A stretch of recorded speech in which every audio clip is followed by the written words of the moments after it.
Morning. यहाँ पर हम सेमेस्टर 5 पेपर नंबर 11 के लिए भारतेंदु युगीन काव्य प्रवृत्तियों की सविस्तार चर्चा की थी। आपको यह होगा कि आगे के प्रश्न में भी कुछ ऐसा ही था, मगर यहाँ पर भारतेंदु युगीन काव्य प्रवृत्तियों की सविस्तार चर्चा कर रहे हैं हम। पहले जो था वह भारतेंदु युगीन काव्य प्रवृत्तियों की केवल समीक्षा की थी, अब संपूर्ण चर्चा कर रहे हैं।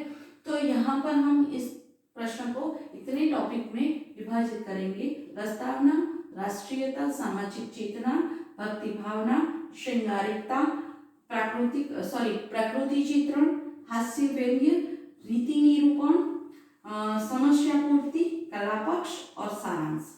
यह सारे मुद्दों के साथ हम इस प्रश्न का, यानी कि यह काव्य में जो प्रवृत्तियां हो रही थी, काव्य की प्रवृत्तियां, यानी कि काव्यों में राष्ट्रीयता दिखाई जा रही थी, सामाजिक चेतना थी, भक्ति भावना थी, श्रृंगारिकता थी, उसके विषय में चर्चा है।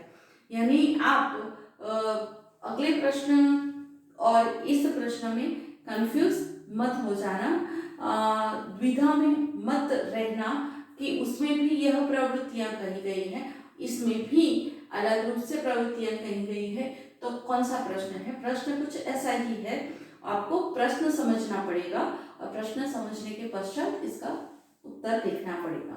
अब यहाँ पर हम प्रश्न पर आते हैं। प्रस्तावना। तो प्रस्तावना में हम कह सकते हैं कि जो भी यह जो युग था वह भारतेंदु युग था।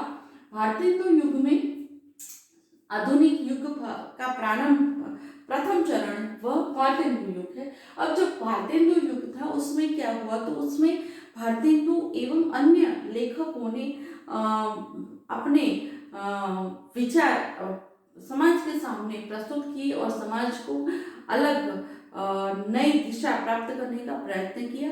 और नई दिशा प्राप्त करने के लिए उन्होंने जो शिक्षा, कुरीतियाँ, इन सभी का विरोध किया और अपने साहित्य में यह विरोध दिखाया। और साथ ही नारी शिक्षा को भी उन्होंने आगे बढ़ाने का प्रयत्न किया। और जो अंग्रेज शासन थे, अंग्रेज शासक जो शोषण कर रहा था, उनका भी उन्होंने विरोध किया। यानी कि कहने का तात्पर्य यह है कि यहाँ पर आधुनिक कवियों ने अपनी कविताओं के माध्यम से और अपनी गद्य विधाओं के माध्यम से जो भी समाज में प्रवर्तमान स्थिति थी उनका विरोध किया, जो नहीं होना चाहिए उनका विरोध किया। और प्रत्येक कवि ने अपने काव्य में यह प्रस्तुति की। अब इन प्रस्तुतियों को हम देखेंगे कि अलग अलग, मैंने यह दिखाया वैसे, सामाजिक चेतना, भक्ति भावना, श्रृंगारिकता, प्रकृति चित्रण, हास्य व्यंग्य, रीति निरूपण, समस्या पूर्ति, कला पक्ष आदि के माध्यम से हम समझने का प्रयत्न करेंगे। हम पहला टॉपिक राष्ट्रीयता। इस युग में कविता की जो प्रमुख प्रवृत्ति थी वह क्या थी? राष्ट्रीयता। इस युग के कवियों ने अपने देश के प्रति भरपूर प्रेम व्यक्त किया अपने काव्यों में। अंग्रेजी शासक की जो रीति थी, नीति थी, उसकी उन्होंने भरपूर निंदा की और अपने स्वदेश प्रेम को व्यक्त किया। और उनका स्वदेश प्रेम व्यक्त करने का जो भी कह सकते हैं कि जो भी आशय था वह यह था कि वे प्रजा को अपने देश के प्रति जागृत करें और इसी कारण जागृत करने पर वे अंग्रेज शासक को यहाँ से भगा सके। उनका यह एक जागरूकता लाने का प्रयास था। इन्होंने अपनी कविताओं में अतीत गौरव का गान किया।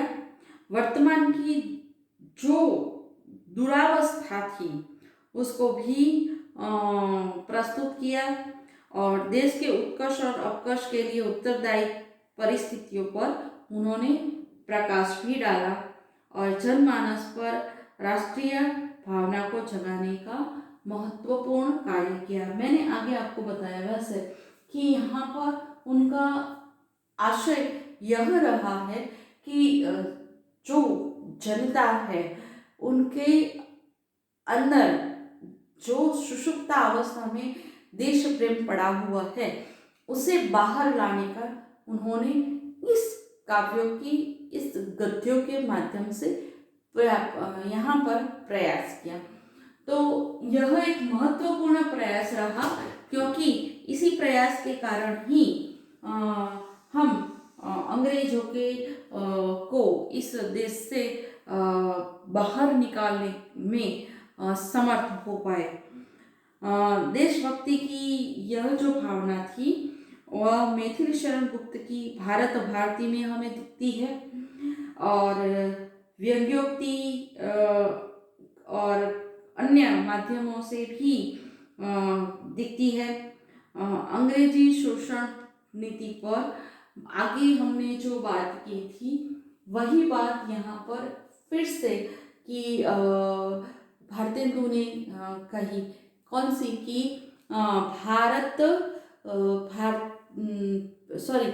भीतर भीतर सब रस चूसे हंसी हंसी के तन मन धन भूसे जाहिर बातन में अति तेज क्यों सखी सज्जन नहीं अंग्रेज।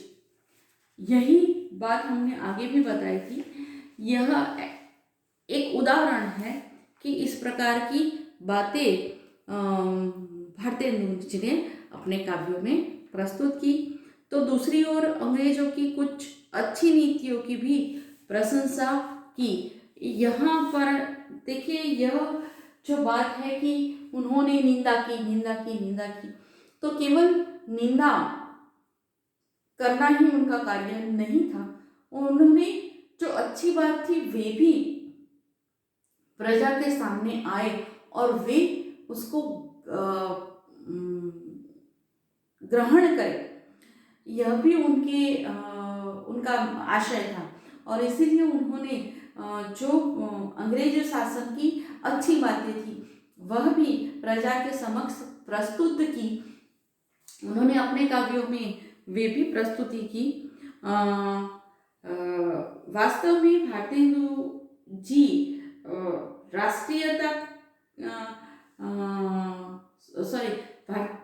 वास्तव में भारतेंदु युग के दो राष्ट्रीय पक्ष थे, एक देशभक्त था तो दूसरा राजभक्ति।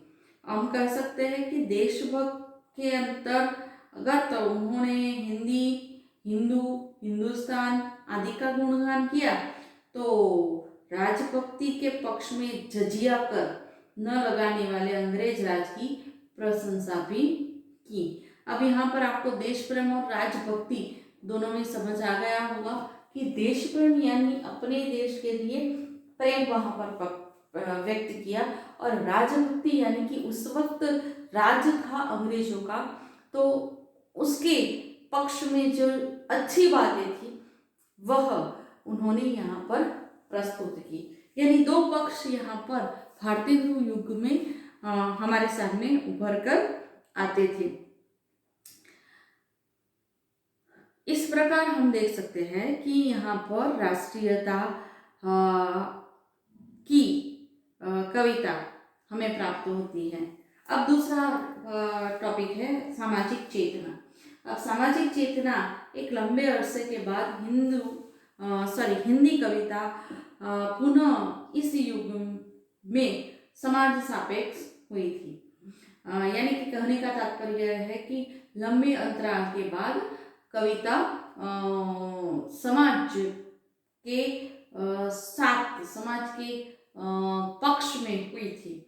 इस युग के कवियों ने भारतीय समाज के प्रति अपने कर्तव्यों को पहचानते हुए नारी शिक्षा, विधवाओं की दुर्दशा, बाल विवाह, अस्पृश्यता, जात पात के भेदभाव आदि पर अपनी कविताएं लिखी और लोगों को जगाने का प्रयत्न किया और अंधकार से उन्हें बाहर लाने का प्रयत्न किया।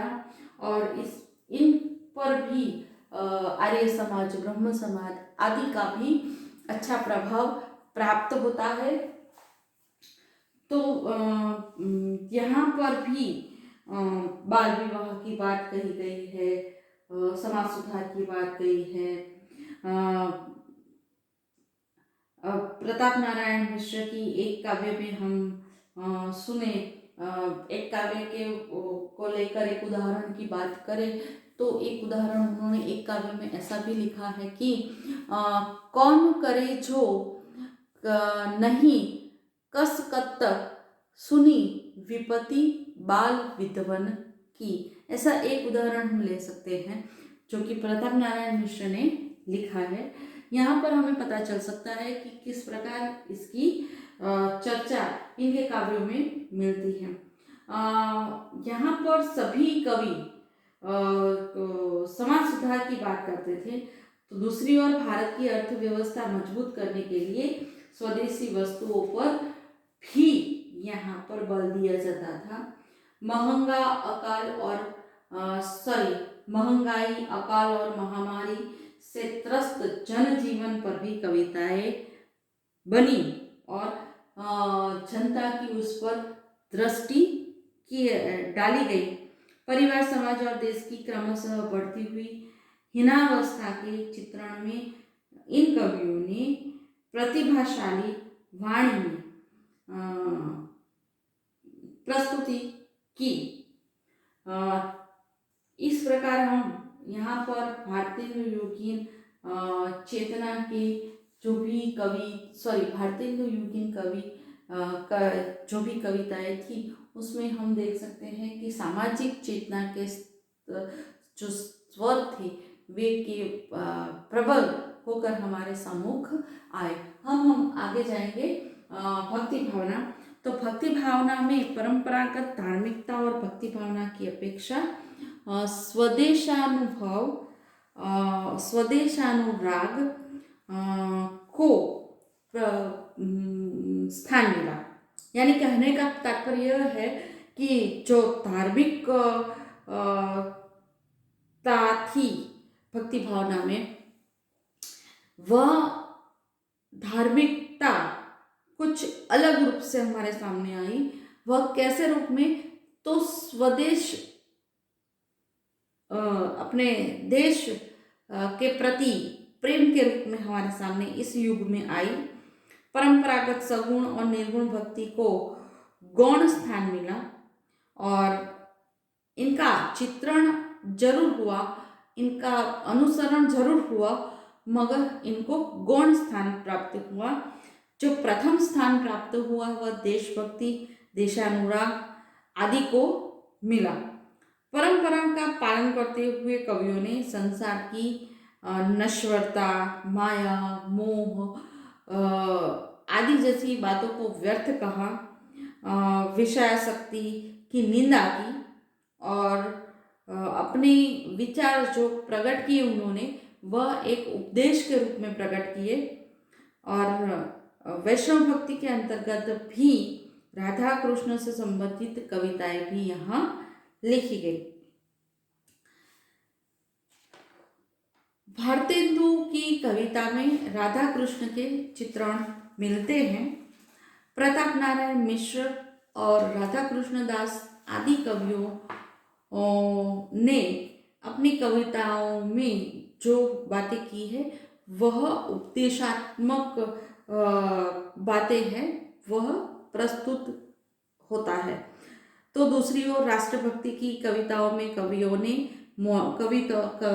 मौलिकता भी दिखाई है। जैसे कि हम कह सकते हैं कि धार्मिक सहिष्णुता और समन्वय की भावनाओं पर यह कवियों ने जोर दिया है। ऐसी अनेक जातीयता की या देश हित की या भावनाओं को भारतेंदु ने कहा कि जागो अब तो खल बलदल न रक्षहूँ अपनो आर्य मग। तो मिश्र जी ने कहा कि विधवा विलपे नित धेनु कटे को लागत हाय गौहर। इस प्रकार यहाँ जो भी कवि थे उन्होंने देशभक्ति को प्रथम स्थान दिया, सर्वोच्च स्थान दिया और राष्ट्रीयता, जातीयता और धार्मिकता सभी को एक ही भूमि पर समान लाकर खड़ा कर दिया। अब आएंगी श्रृंगारिकता। श्रृंगारिकता में हम कह सकते हैं कि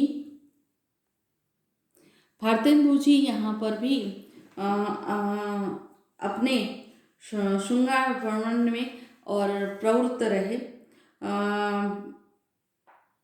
यहाँ इस युग के कवियों ने रस को काव्य की आत्मा मानकर रसराज श्रृंगार की मनोहारी धारा बहाई, यानी रसराज श्रृंगार की रस प्रस्तुति की। यहाँ पर कृष्ण कथा के संदर्भ में श्रृंगार की धाराएं अधिक बही, यानी कि कृष्ण कथा के माध्यम से उन्होंने श्रृंगार रस अधिक प्रस्तुत किया। राधा कृष्णदास और हरिनाथ पाठक जैसे कवियों ने राम कथा के संदर्भ में मर्यादित श्रृंगार का चित्रण किया। रीतिकालीन पद्धति पर नखशिख षड ऋतु और नायिका भेद वर्णन तथा उर्दू परंपरा के अनुसार प्रेम की वेदनात्मक अभिव्यंजना भी इन कविताओं में मिलती है। भारतेंदु ने अपनी प्रेम सरोवर, प्रेम माधुरी, प्रेम तरंग, प्रेम फुलवारी आदि कविताओं में भक्ति श्रृंगार और विशुद्ध श्रृंगार दोनों का समावेश किया। जबकि प्रेम धन की युगल मंगल स्तोत्र तथा वर्षा बिंदु भी इसी प्रकार की कविता हैं। इस प्रकार हम कह सकते हैं कि यहाँ पर जो भी कवि थे उनका आशय श्रृंगारिकता प्रस्तुत करना रहा, जो भी राधा कृष्ण के माध्यम से उन्होंने प्रस्तुत की। अब हम अगले टॉपिक यानी प्रकृति चित्रण को देखेंगे। तो प्रकृति चित्रण का स्वच्छंद वर्णन इस युग की कविताओं की महत्वपूर्ण विशेषता रही है, मगर अधिकतर कवियों ने परंपरा का निर्वाह करते हुए मात्र क्या किया, प्रकृति के उद्दीपक के रूप का चित्रण किया। कवियों ने प्रकृति के चित्रण के स्थान पर नायक नायिका की मनोदशाओं के चित्रण में ही अधिक तल्लीनता दिखाई।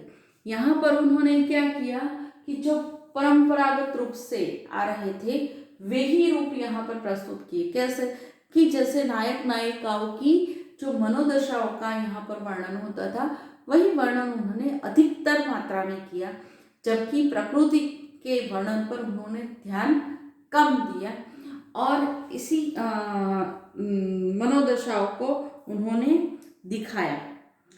प्रकृति का सहज और उन्मुक्त स्वतंत्र रूप का जो चित्रण है वह ठाकुर जगमोहन सिंह, भारतेंदु, प्रेमधन आदि के रूप में आदि की कविताओं में मिलता है। अधिकतर कवियों ने रीतिकालीन परिपाटी को ही अपनाकर संस्कृत काव्य से प्रेरणा लेकर ही प्रकृति का चित्रण किया है। अब हम अन्य टॉपिक पर आएंगे, हास्य व्यंग्य। हास्य व्यंग्य इस युग की कविता में हास्य व्यंग्य की प्रचुरता मिलती है। यहाँ हमने देखा कि इस युग की कविताओं में हास्य व्यंग्य की प्रचुरता है, क्योंकि यहाँ पर हास्य व्यंग्य के लिए कौन सा माध्यम लिया जाता था, तो यहाँ पर हास्य व्यंग्य के लिए जो सभ्यता का अंधानुकरण था वह यानी पश्चिम सभ्यता का हम अंधा अनुकरण कर रहे थे, उसका सामाजिक अंधविश्वासों का, अंग्रेजी शासन, रूढ़ियों आदि पर खुलकर व्यंग किया गया। इन कवियों ने हंसते हंसते व्यंग्य को प्रस्तुत किया, जो कि एक मार की तरह जनता पर प्रस्तुत हुआ। व्यंग्योक्ति एवं मुकरियों को मुकरिया कवियों की प्रिय शैली थी, और इन शैलियों में इन्होंने अपनी बात अधिकतर अच्छे व्यवस्थित माध्यम से प्रस्तुत करना चाहा है। इस प्रकार हास्य व्यंग्य के माध्यम से यहाँ पर कवियों ने प्रजा को जागृत करने का प्रयास किया। अब नेक्स्ट टॉपिक हम रीति निरूपण लेंगे, जिसमें रीति काल में लक्षण ग्रंथ की परंपरा रही। रीति काल में लक्षण ग्रंथ लिखने की परंपरा रही, जो क्रमशः आगे बढ़ी नहीं मगर कम होती गई। इस युग में लच्छीराम बाल भट्ट,